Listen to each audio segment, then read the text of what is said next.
everyone, welcome to another Broken Meeple detail review, and you'll notice I'm not exactly in a normal state of mind when I'm doing this review. No, basically the whole of today I have been volunteering at Portsmouth Comic Con in order to do like board game teaching. It's what I do it for the Dice Cafe. Now, because of my limited time lately, I've kind of needed to, shall we say, find whatever minute I can to do videos. So I'm literally doing this after I've been teaching games the whole day and been at a convention. So I've still got the armband on and everything. Needless to say, it's a great event and I'm going to be teaching tomorrow, so suffice to say I'll also be getting an early night after this video. But today is a detail review and whew, this is going to be an interesting one. This is The Lord of the Rings Journeys in Middle-earth. I've been partially excited for it. I don't know. I was kind of in two minds as to whether it would work or not. But when it comes to opinions on it, my gut is divisive. And surprisingly divisive. If I go on Facebook, I see people either praising the heck out of it, going, oh, this is brilliant, love it, having so much fun, thematic, etc. And then you have the other half, which are going, dull as ditch water, hate it, waste of time, hate Fantasy Flight, boycott, whatever. There's no middle ground. What gives? Why is this one of all the games this year being so divisive? You'd think Wingspan would probably be a bit more divisive, you know? The one that got stupidly hyped and was decent, but not all that. So I'm kind of surprised by this one. So what's it all about? Lord of the Rings Journeys in Middle-earth kind of plays a bit like Mansions of Madness 2.0. Essentially, it's an adventure game where the app is integrated so that it handles a lot of the bookkeeping for you. But you will take control of various heroes from both the Lord of the Rings lore that you recognise, as well as one or two characters that you might not necessarily know unless you play the LCG, and even then I'm not even sure if one of them's ever featured. But you effectively take these adventurers on an adventure, on a quest campaign. It's 10 scenarios and it plays through via the app. So the app will tell you to lay out map tiles, it will tell you where monsters appear, it will tell you how they move, it will tell you what you find when you uncover like quest icons and exploration tokens. And the way it works is that there is no dice. In here you have a small deck of cards. The deck is based on A, your character, and B, what role you choose to play. So you could be Legolas and you could be a hunter, for example. That's one of my characters actually. And you don't have to choose the role, it's the recommended role, but you could happily make Legolas a musician for all it matters. And the idea is that the deck of cards has various skills and abilities that you can do, but they also have the success icons on there. So it doubles as not only your ability deck, but also as a substitute for a dice. Although there's more control over this one. Essentially, the deck has you regularly scouting at the start of each turn, and this allows you to look at the top number of cards of a deck and decide, ooh, I want to prepare this one in my tableau and put this one on the top or the bottom of the deck. So you might put one on the top that's a guaranteed success card, but then you might put one on the bottom that isn't. And you can also have inspiration tokens, which convert certain icons into successes. So it's like, do I want that on the top because I know I can pay it or not? I don't know. But the prepared cards are what you have at the time. So even if it's got a success icon or not, you might think, well, that allows me to shoot at longer range, or that gives me plus damage, or that allows me to heal, characters at a particular moment, or it gives me a bonus to an ability check. So you're making tactical decisions as to what you're doing with these cards. And as you go through the campaign, some of them will be based on a journey across multiple map tiles. Some will be based on a battle map system where you have two square like map tiles that are set out. It's almost like taking a zoom in position. So you zoom out and you see like the whole world of Middle-earth and you're going across it, or you zoom in onto this small, like say an inn, an inn in the middle of nowhere, and you've got the outside of the inn and the inside of the inn. It sort of just constantly zooms back and forth. But you play through the story. I'm not going to spoil anything regarding the story until you get to the end, and it's like a typical sort of adventure dungeon crawl setting, very similar to a Mansions of Madnessing. Play through X number of scenarios, one big campaign, you can save progress in between each campaign, and as your character progresses, they level up both in their items and their experience points, which you can use to buy better cards. Question is, does it deserve this massive this diversive opinion? And what do I think of it? Let's find out in more detail.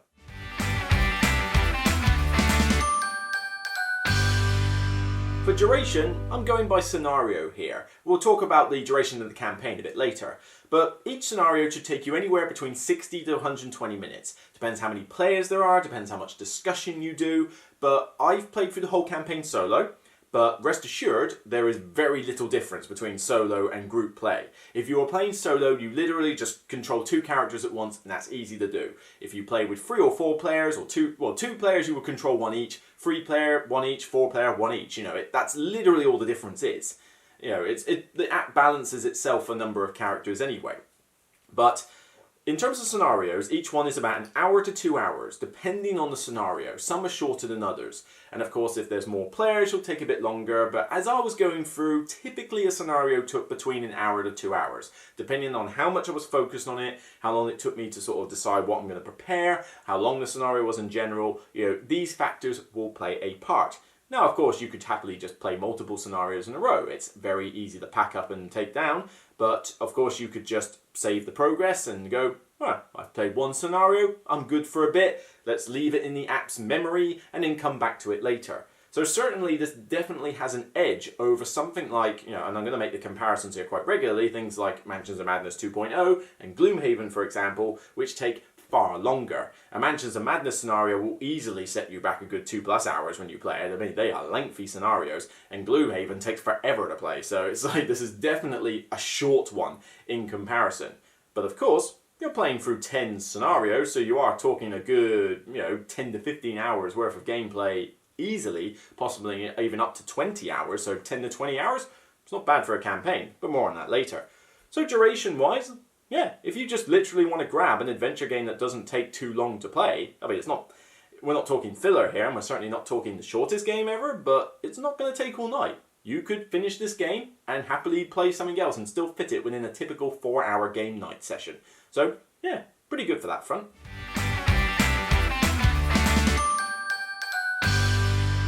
E for ease of play. This was surprisingly easy to play. Now, this I don't get from a lot of people on Facebook.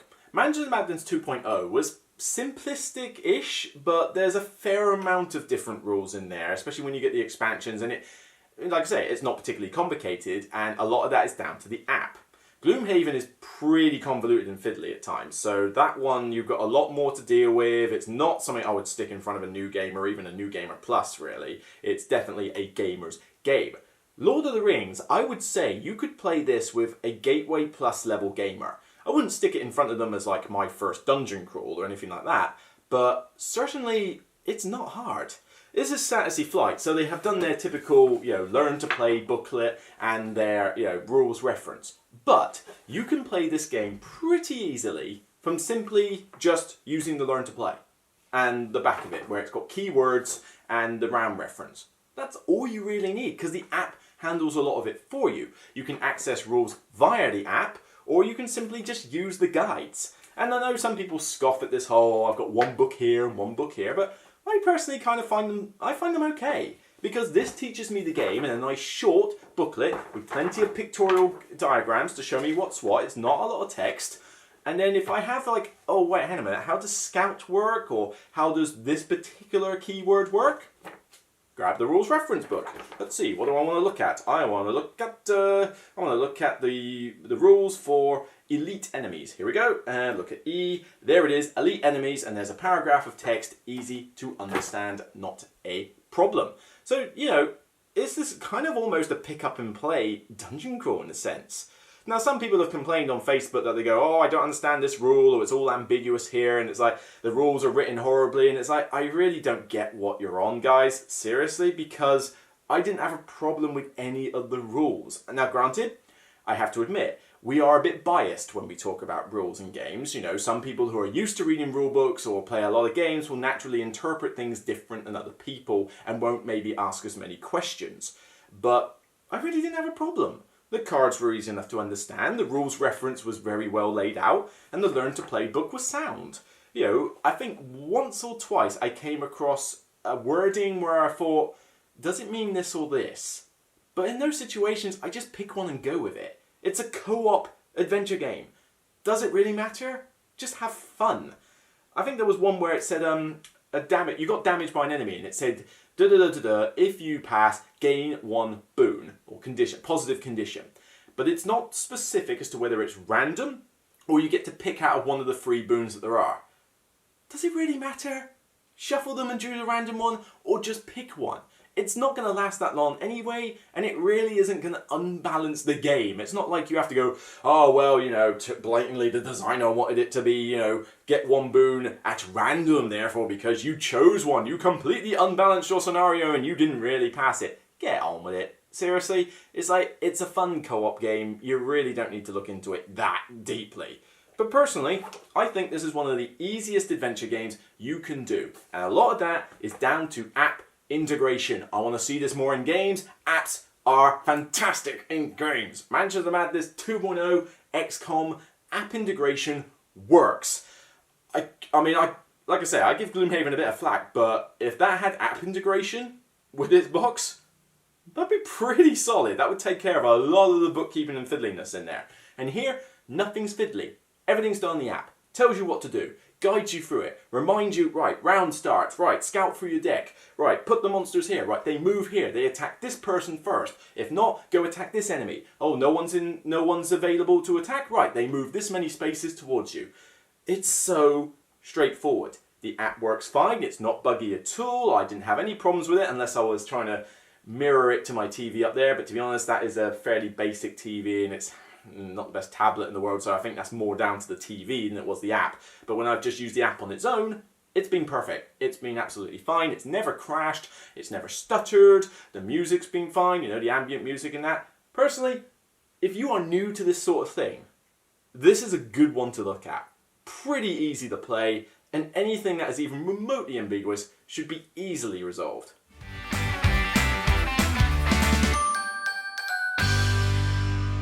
Tactics and strategy. Well, this is blatantly not a strategic game. I mean, it is a tactical skirmish game at the end of the day. And certainly, there's plenty of it here. Now, I'm certainly going to admit, if you want like a deep puzzle game, you want like a deep puzzle game where there's a loads to consider and, you know, more intricate and more involved, you play something like Mage Knight or Gloomhaven. But I would argue, well, I'll get onto those in a bit more detail later, but those are the 2 you would probably play in that regard. Lord of the Rings is not an autopilot game. You have still got to think about what you're doing, but there's not as much convolution here. But there's still plenty of tactics, and a lot of the negative opinions I'm hearing about this game usually come from, I believe, people not playing tactically enough. Now, of course, that is subjective in itself, but hear me out. You have to consider the fact that you are just a band of people. You know, forget the movies where people like Aragorn and Gimli are nigh invulnerable. I mean, come on. It's cool to see them jump into the corridor of orcs by Helm's Deep and just fight them all off single-handed. It's like, yeah, they would be mullered if that was realistic. You know, here it's playing a little bit more realistic in that sense. But you have to balance deeply between whether you kill enemies or go for the objectives, because you have a limited amount of time. There is a threat counter, and it's a bit like, it borrows a lot of things from Lord of the Rings LCG, but the threat counter goes up, and when it reaches certain points, things happen, like more people arrive, or bad stuff happens. So you can't stick around too long. But then if you rush the objectives, you then have the problem that if you're not keeping the enemies down, they're going to overrun you. And, well, remember the end of Fellowship of the Ring? The attack on the hilltop with Boromir and the Fellowship as Frodo runs off, you know, and everyone gets attacked by the Uruk-hai. They're outnumbered. You're always outnumbered. It's Lord of the Rings, that's how it works. It's orcs and goblins, they attack in numbers. So with this, you know, a lot of people go, oh, I'm surrounded by loads of people and I can't do anything. Well, maybe you should have kept your distance, or maybe you should have whittled down the enemies a little bit and then kept, you know, done hit and runs and stuff. I've been playing through the campaign with Legolas and Elena, 2 characters. One of them doesn't fight at all, the other one is just a superb archer, as you know. If you don't know who Legolas is, seriously, get out of your cave and watch Lord of the Rings.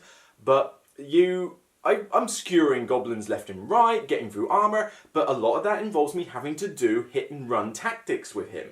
And so I don't kill every enemy on the board, but I kill enough that I can keep my distance from them, or if I am going to take hits, I can heal through it, or I can suck up the damage. Because just because you get hit doesn't guarantee you actually get hurt. You have ability tests in order to resist the damage. Of course, don't get hit too often, but again, you can mitigate it. And so that alone is pretty tactical. But on top of that, I love the way the deck works. I mean, there is no dice in this game. I mean, yes, there's luck, but it's down to what you draw from the deck. And yes, the deck could be like, you know, I give Gloomhaven flack for that modifier deck, the one that's just got +1, -1 and all that, which is basically just a custom die in disguise. But you can tweak that deck. Here you can tweak this one. But you can tweak it every turn, because you scout at the start of your turn, you scout and you decide, I want to prepare this and I want to put this on the top and put this on the bottom. And if you get to do it again during a round, you get to repeat that process. But also, as you level up, you can buy more cards, and the cheaper ones don't have successes on them, but they have cool abilities. The higher ones cost more, but they have successes on them. Question is, are you going to put more successes in your deck, or are you going to take some out? You have to balance that probability. But then on top of this, you're thinking, I've got a bunch of cards prepared in front of me, and they're pretty sweet abilities, but 2 of them have got success icons on them, and the other ones have got inspiration icons on them. That means they're not in my deck. I'm not likely to draw them. Should I discard them for their ability now so I can filter them in my deck and increase the probability? There's some interesting choices you still have to make, but they're not mind-boggling. They're not like, oh my god, I'm going to be here for ages APing on this front. And certainly it's not as detailed as something like Gloomhaven or, you know, Mage Knight. It's probably even slightly less than, actually no, I'd say there's more tactics in this than Mansions of Madness, because Mansions of Madness relies heavily on dice. But yeah, you still have to think about what you're doing. You still can't go killing everything in sight, but you also can't ignore all enemies either. I've had to rely on some pretty interesting tactics as I've gone through, but it results in some pretty cool moments. We'll get onto more of that later. But yeah, tactics-wise, plenty enough. It's a tactical skirmish game at heart, and it certainly delivers that in spades.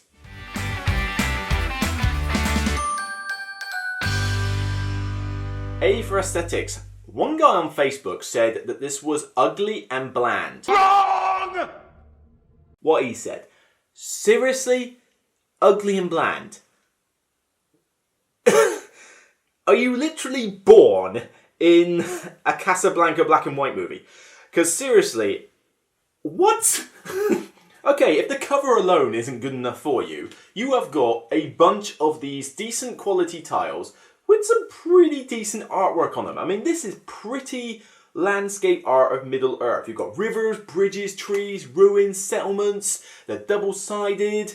Everything's clear. I can see exactly where tokens go and where the borders are. And it's not just forest. I mean, you've got cave networks as well, you know, that look like the interiors of caves. So, you know, they flip to depending on what you need. They look lovely. Ugly and bland, what are you on? For crying out loud. But on top of that, you've got, you know, cool tokens for various things that you can put on, like bushes and barrels and that. Granted, it would have been nice if they were 3D miniatures, but when you look on the app, they're in 3D. They're just 2D when you look at this. But again, tokens are tokens. And the artwork on the cards is decent, as well as your base, you know, characters and that. You know, the artwork is a bit recycled, I'll admit. You know, a lot of this artwork you will find is recycled from the Lord of the Rings LCG, but it wasn't exactly bad artwork, was it? So, again, it's nice, and all the cards are good quality. You know, I don't think I need to sleeve these ever, despite the amount of shuffling you do. More on that later. But, and miniatures are really good as well. In fact, I think these are some of Fantasy Flight's best in terms of their player miniatures. These are good. You know, if you... I don't paint my miniatures, and they're already pretty sweet. If you're a painter, and you like that sort of thing, if that's your thing, you're going to have a field day with these. These are some nice models I think you'll like painting. So yeah, I mean, I like the stuff that's in here. Boring and bland? No way. This is a nice, pretty looking game. It is typical Fantasy Flight quality. If anything in this sucks, it's the insert, but frankly, that's what Fantasy Flight does anyway. They do the trench insert, and you first thing you do when you open the box is you go, Jushk! You know, literally, that's it. You don't care about the insert in Fantasy Flight games. They literally use the trench purely to, you know, ship games in a decent condition. Does anybody keep the insert? No, they don't. And, like I say, it's a big box. It certainly is a bit of a big one on your shelf, and it doesn't exactly need all that space yet. This is Fantasy Flight. You know it's going to get expanded up the wazoo. Of course! But yeah. And the app looks very pretty as well. It gives ambient music. Aesthetically, it's pretty sound. boring and bland, seriously? What on earth?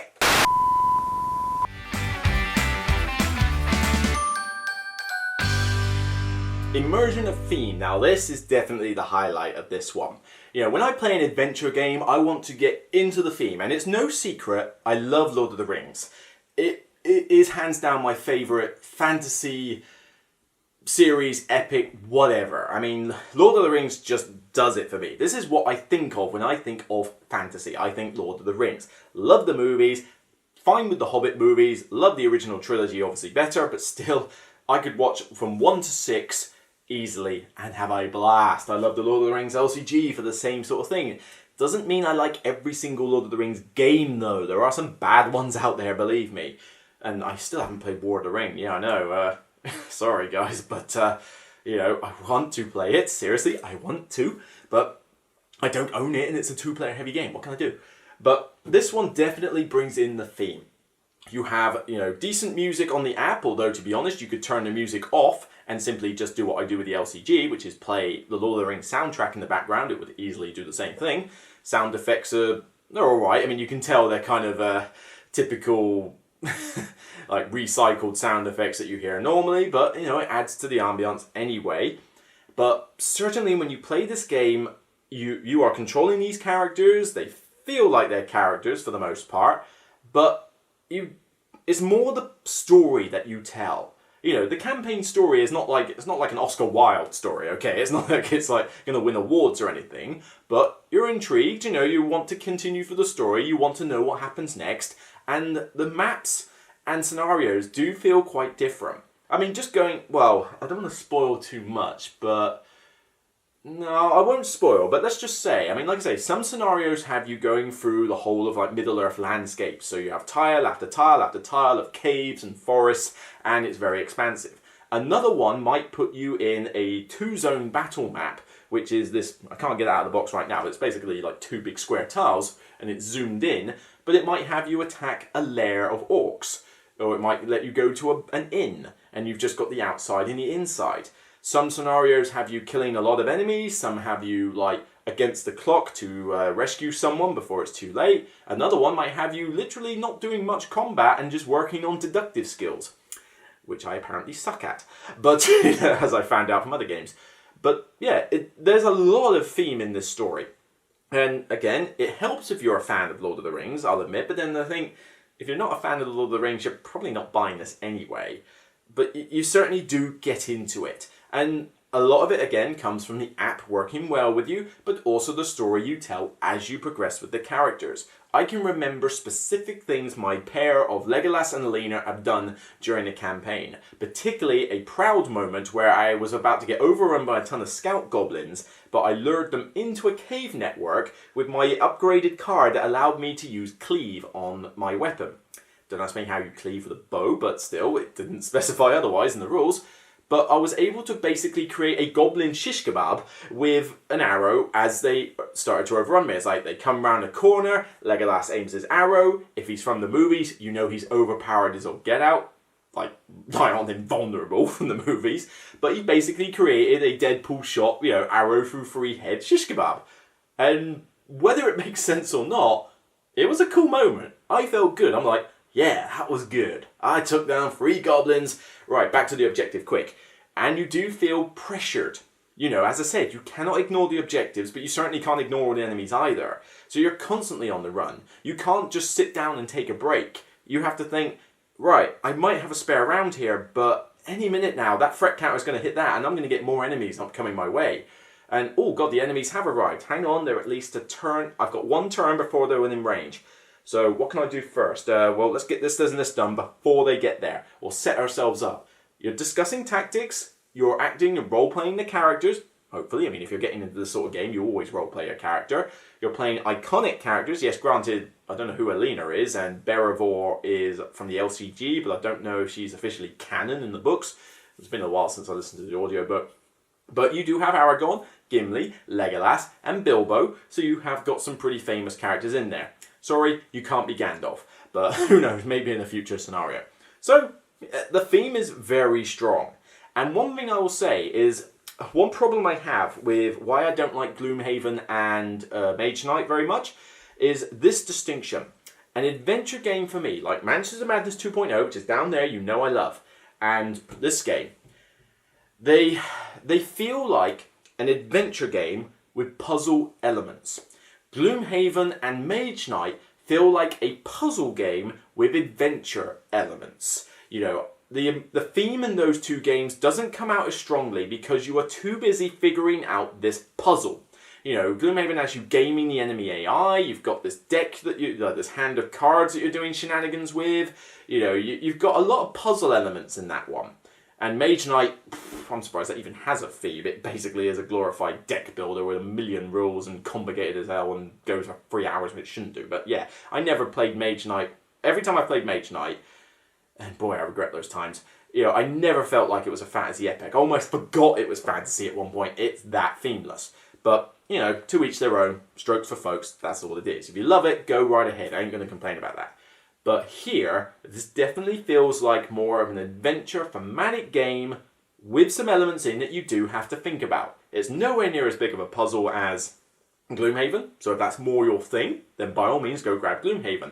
But this one, if I want to get immersed in a theme, then great, this is the sort of thing I'll go for. And when I've played each scenario and saved it, the next day I'll be thinking, you know what, I'd like to go back to that. I want to continue the story. I want to see what happens. Or I want to have some fun killing orcs and goblins. You know, that's the sort of thing I want in my adventure games and my dungeon crawls. And too many of them try to put in too many rules and make them too convoluted and too puzzly. It's not what I want. Here, though, don't have a problem. If theme is your thing, if Lord of the Rings is your thing, look no further.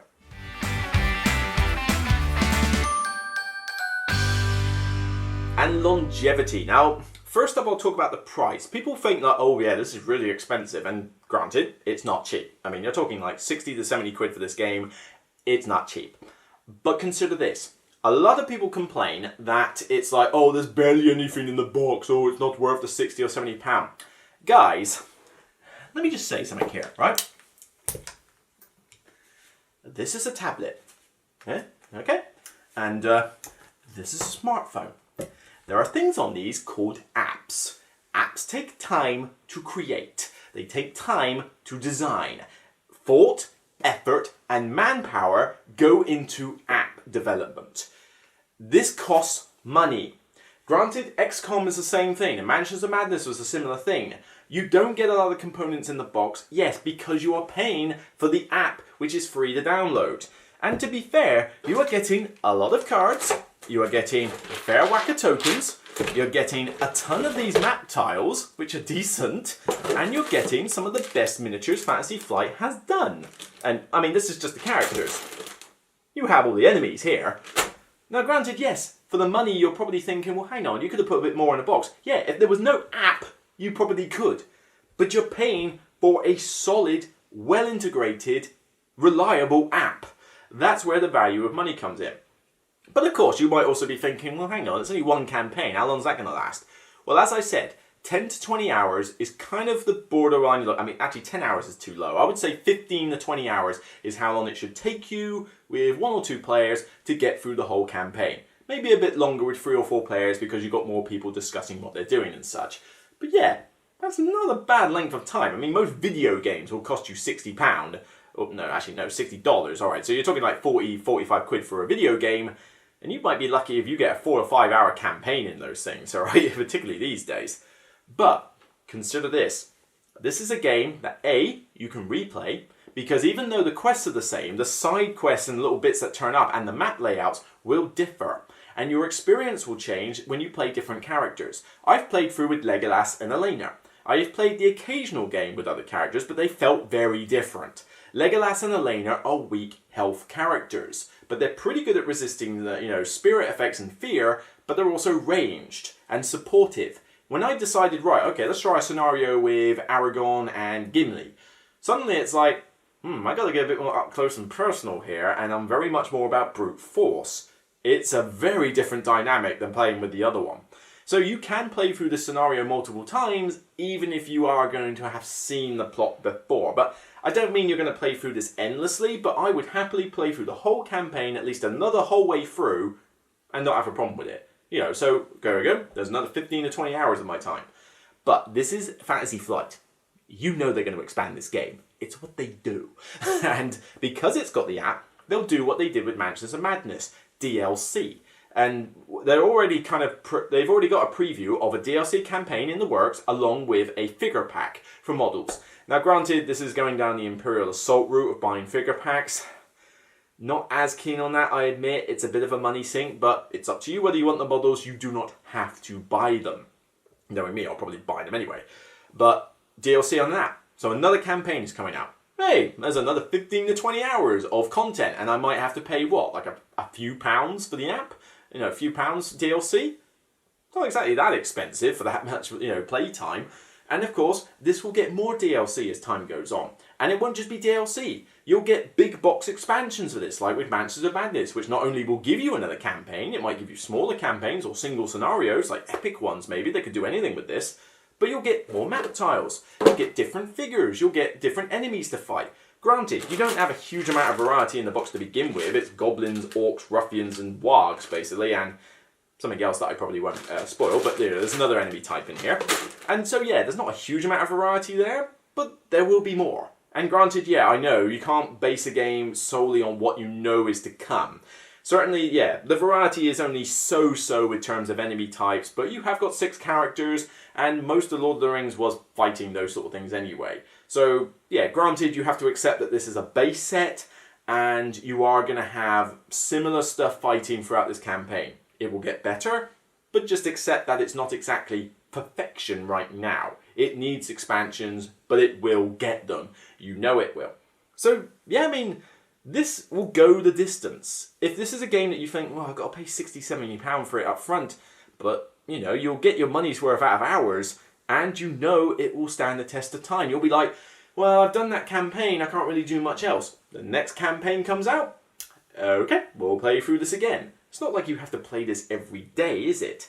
So, bear that in mind. It's a pretty expensive base set for a game, but you get plenty of content in this base set compared to a lot of other base sets. How long does Time Stories take? Granted, Time Stories is, well, actually, I don't know, Time Stories was probably about half the price of this, and you got one scenario, and the scenario took you about 3 hours.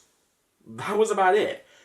Did anyone really complain with that one? A few did, but come on. You get more in this for twice the cost. Twice Time Stories is 6 hours. I've got 15 to 20 in this, so it's pretty decent going. So, like I say, value, hit and miss. But certainly, you know that this is going to last if you enjoy it.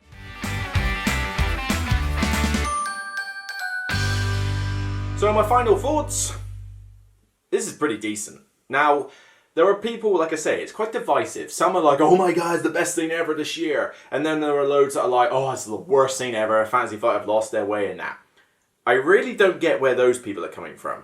And to be fair, there were some Facebook threads where they're sort of going, oh, which one should I get? Should I get this one or Gloomhaven? Comparing the two is a bit tricky, considering as much as I don't like Gloomhaven, I have to accept it's a different kettle of fish to what this is, really. As I said, adventure game with puzzle elements or a puzzle game with adventure elements. They're very different. But a lot of the people who dislike this like Gloomhaven. And a lot of the people who are more into this don't like Gloomhaven. So it's very much what are you after? Do you want an adventure game or do you want a puzzle game? Pick your poison, go with it. But I think this is still a solid game. I don't think it's perfection, okay? There could be some more variety with the cards. There's only so much you can upgrade each character with, but in expansions that will help, but certainly in the base set, there's only so much to pick from. That is a little bit of a negative. And of course, you only have so many enemies and stuff. It is a starter set, but it's a pretty decent campaign for a base set. It looks good. It is typical high-quality Fantasy Flight production. Box will store on your shelf, even though it is a bit big, although I found that it's very difficult to get the box lid on. It's pretty... it will fit, but you know when the box lid won't go on because the air gets trapped? You'll get that nearly every time you put this box on the shelf. It's kind of weird. But it's a solid game. It's thematic. It's immersive. It is Lord of the Rings. It's a skirmish tactical Lord of the Rings game, and if you like Lord of the Rings like I do, it's going to be enjoyable for you. Will you enjoy this if you're not a fan of Lord of the Rings? Probably not as much, but then I don't think you're even considering buying this if you're not a fan of Lord of the Rings. You kind of have to be. It's kind of in the name, really, isn't it? But aesthetically, it's good. It's it's got decent tactical choices without overpowering you. It will happily last you 15 to 20 hours. If anything, the main thing you just have to contend with is that it is a base set, and it is a costly game. But there's enough in it, I think, to get your money's worth, and there's more to come. So, is it the best thing released this year? You know what? I'm on the cusp of saying yes, actually. I think 2019 has been pretty disappointing so far. I've played a fair few games in 2019, and it's just like, same old, same old. I mean, Wingspan is really good, yes, but it's another engine builder. It's not the best thing since sliced bread. Not that different. Granted, nor is this, but it does, recycle some stuff from other games. But then other ones I've played this year, I mean, I don't know if Underwater Cities classes as 2018. I think it's more 2018 and 2019. But again, I really like that game, but it's not perfect. But there's been other stuff released this year that I'm like, yeah, whatever, it's there, it's cool, but it's nothing to speak home about. This is the one game I've played this year, though, where I'm like, I've played it, I want to go again. And that is a unique thing. I don't get that a lot in games at the moment, where I'm playing a game and I'm like, that was so good, I want to play it right now again. Like, right now. I don't need to take a break. I want to play it right now. And this has done that. I played through the first couple of scenarios and I'm like, do I really have to go to bed? I know I've got work tomorrow, but I really want to play it. And I'll force myself to get to bed for work, but I'll be thinking about wanting to play that next scenario. And like on a weekend, I'll be like, right, I played the third scenario. I can wait another hour for dinner. You know what, let's get through the fourth one. It does that. Granted, you have to be into the theme and that does help. But no other game this year has done that. I think this is a solid game. It's not going to be for everybody. I understand that some people are not going to like it and some people are, but I don't get this extremity of the divisiveness, of this love and love versus the hate. I don't get that. I don't feel this game deserves that kind of split. It may not be your cup of tea, but hate? Dull? Horrible? I mean, seriously, what do you need in order to be like, I don't know. Is the only game that will like take your mind and be all that for you have to be some dry Euro engine builder? I don't know, but I digress. I've really enjoyed this one. For me, it's a solid 9. I love this game at the moment. It's not perfect. It is a starter set. I know it's going to be a bit of a money sink, hence it's not really a 10 for me. But I enjoy it. I love it. It's been really enjoyable up to this point, and I look forward to more content and possibly even a second playthrough with a full playthrough, not just like the odd scenario with different characters, or even just bringing in other people. I'll play this again with my friends because I enjoy the game itself, even if I know the story. It's really a solid game. Granted, not for everyone, so don't shoot me down with arrows here, just because you might not, you might think it's completely rubbish. I understand if it's not your thing, but come on. People saying it's garbage, I've played garbage. You motherfucker! Yeah, you knew that was coming. But, strokes of folks, I just couldn't resist, sorry. Troll, hashtag troll. But certainly, this is a solid game. I like it. I'm rambling on too much, possibly because I'm tired and I need to go to bed. But, yeah.